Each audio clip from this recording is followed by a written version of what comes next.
तो सर सबसे पहला सवाल आपसे ये है कि संस्थान की स्थापना कब हुई थी? संस्थान की स्थापना 2010 में प्रॉपर तरीके से हो गई थी, शुरुआत हो गई थी। और संस्थान का जो पूरा नाम है वो श्याम शरण संस्कार भारती हायर सेकेंडरी स्कूल है।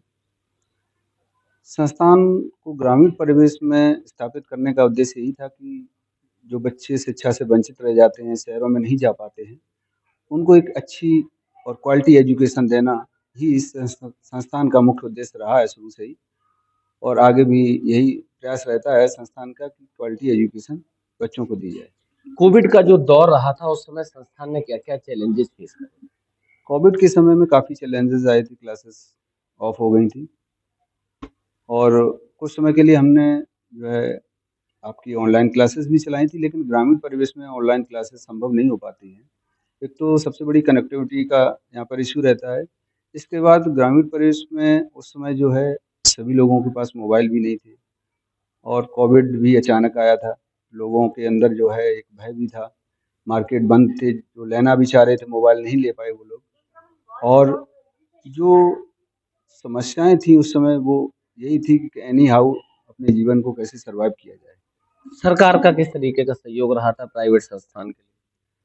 सरकार का उस समय तो ऐसा कोई सहयोग नहीं मिल पाया था हम लोगों को, अपने स्तर से जो भी संभव था, वो हम लोगों ने बच्चों को दी बेस्ट देने का प्रयास किया था। और सरकार ने तो सिर्फ़ ये था कि लॉकडाउन कर दिया, क्लासेस बंद हो गए, बच्चे अपने घर पे बैठ गए।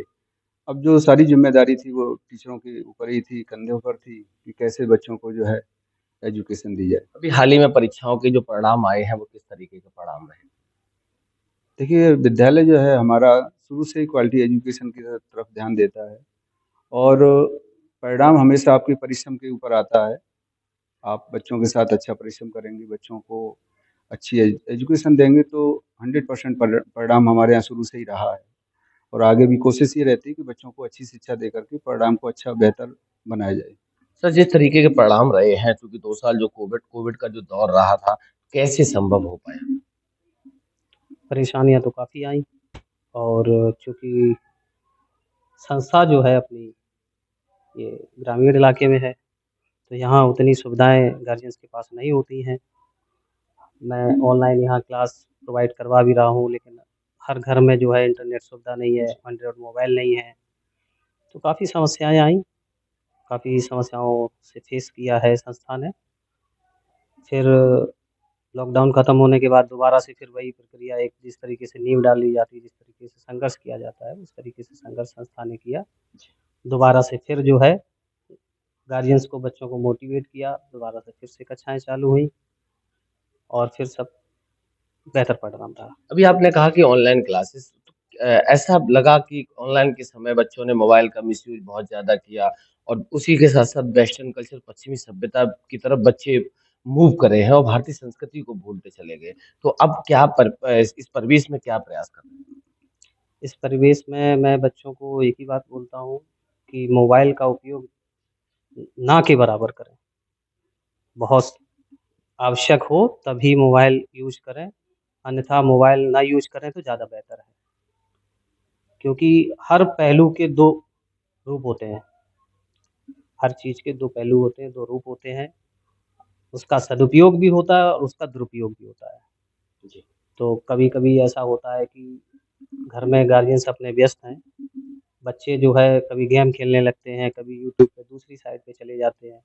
जी। तो अब देखने में और समझने में ये ज़्यादा आ रहा है कि बच्चे उसका दुरुपयोग ज़्यादा कर रहे हैं, सर मिसयूज़ ज़्यादा जी, कर रहे हैं। सर एक सवाल और है चूँकि आपने कहा कि दूसरी तरफ चले जाते हैं, मूव कर जाते हैं। क्या गवर्नमेंट को ऐसा कोई उसपे रिस्ट्रिक्शन करना चाहिए कि आपने देखा कि सोशल प्लेटफ़ॉर्म पे अनावश्यक चीज़ें लोगों को मिलती हैं, तो उसपे सरकार को कुछ पाबंदी करनी चाहिए? जी, बिल्कुल सरकार को इस तरफ जो है ध्यान देना चाहिए और गार्जियंस को भी ध्यान देना चाहिए और संस्था को भी अपना जो है कुछ ऐसे प्रयास करते रहने चाहिए, बच्चों को समझाना चाहिए कि मोबाइल का उपयोग जो है ना करें। सर जिस परिवेश में आप हैं, लोगों की एक मानसिकता, एक धारणा बनी हुई है कि लड़कियों की शिक्षा के ऊपर कम काम करते हैं, लड़कों को ज़्यादा प्रेफ़रेंस देते हैं। उन ऐसे लोगों से आप क्या कहना मेरा तो एक ही मानना है कि चाहे लड़का हो चाहे लड़की हो, सबको इस समय जो है शिक्षित होना आवश्यक है। क्योंकि विदाउट शिक्षा के आप जो है अपने जीवन में कुछ नहीं कर सकते हैं। और लड़कियों को तो प्रेफ़रेंस ज़्यादा देना चाहिए शिक्षा के लिए, क्योंकि लड़की जब जो है अपने घर में रहती है तो अपने माँ-बाप का नाम रोशन करती है, और जब शादी होके दूसरे परिवार में जाती है, तो वहाँ पर भी अपने परिवार को चलाने के लिए वो अच्छे संस्कार दे सकती है वहाँ पर, और अपने सास-ससुर की मतलब जो है नाम रोशन कर सकती है। और देखा भी गया है कि कई जगह पर जो है लड़कियाँ यदि कंटिन्यूअस पढ़ती रहती हैं, तो बाद में कई अच्छे पदों पर चली जाती हैं। तो इसमें दोनों परिवारों का नाम रोशन होता है। आपकी तरफ से क्या सहयोग रहता है? चूँकि अधिकतम बच्चे आपके पास गरीबों, किसानों, असहायों, मज़दूरों के जुड़े हुए हैं। मेरा तो यही कहना है प्रत्येक व्यक्ति से, जो भी मेरे पास आता है मैं यही कहता हूँ कि आप अपने बच्चों को ज़रूर पढ़ाएँ।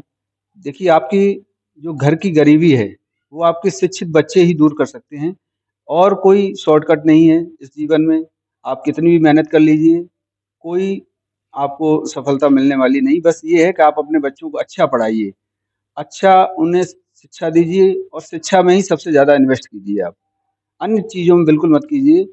आप अपने बच्चों को पढ़ाइए, और जो बच्चे गरीब हैं या जो शिक्षित नहीं हो पा रहे हैं, उनको हमारे यहाँ फ्री ऑफ कॉस्ट शिक्षा दी जाती है। बशर्ते बस थोड़ा बच्चे के अंदर ललक हो पढ़ने की, और गार्जियंस भी ऐसा हो कि बच्चे को पढ़ने भेजे।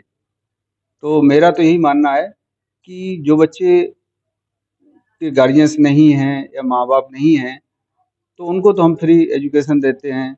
और यदि कोई भी ऐसा व्यक्ति आता है जो कहता है साहब जी हमारे यहाँ जो है थोड़ी पैसे की समस्या है, तो आप भी पढ़ाइए, कोई दिक्कत नहीं है हमारे यहाँ, बस पढ़ाइए। मेरा उद्देश्य ये है कि आप बच्चों को पढ़ाइए, आप अपनी समस्या हमें बताइए, हम आपका कोऑपरेट करेंगे। किसी भी हाल में शिक्षा नहीं रुकनी चाहिए। हाँ, शिक्षा सर, नहीं आपसे आखिरी सवाल, जो लोग आपके साथ जुड़े हैं, इस बार भी नए लोग जुड़े होंगे, अगली बार भी बहुत सारे लोग जुड़ेंगे, उनसे क्या कहना चाहते हैं शिक्षा को?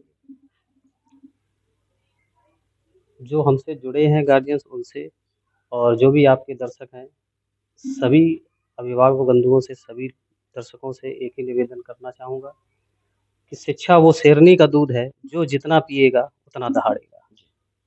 तो आधी रोटी कम खाएँ, एक रोटी कम खाएँ, लेकिन बच्चों को ज़रूर पढ़ाएँ। बच्चों को शिक्षित कर लिया, बच्चे सफल हो गए, तो आपका जीवन सफल हो जाएगा। बहुत-बहुत धन्यवाद सर, हमारी तरफ से भी आपको, संस्थान को, विद्यालय परिवार को नए सत्र के लिए, आने वाले भविष्य के लिए बहुत-बहुत बधाई, शुभकामनाएँ। धन्यवाद।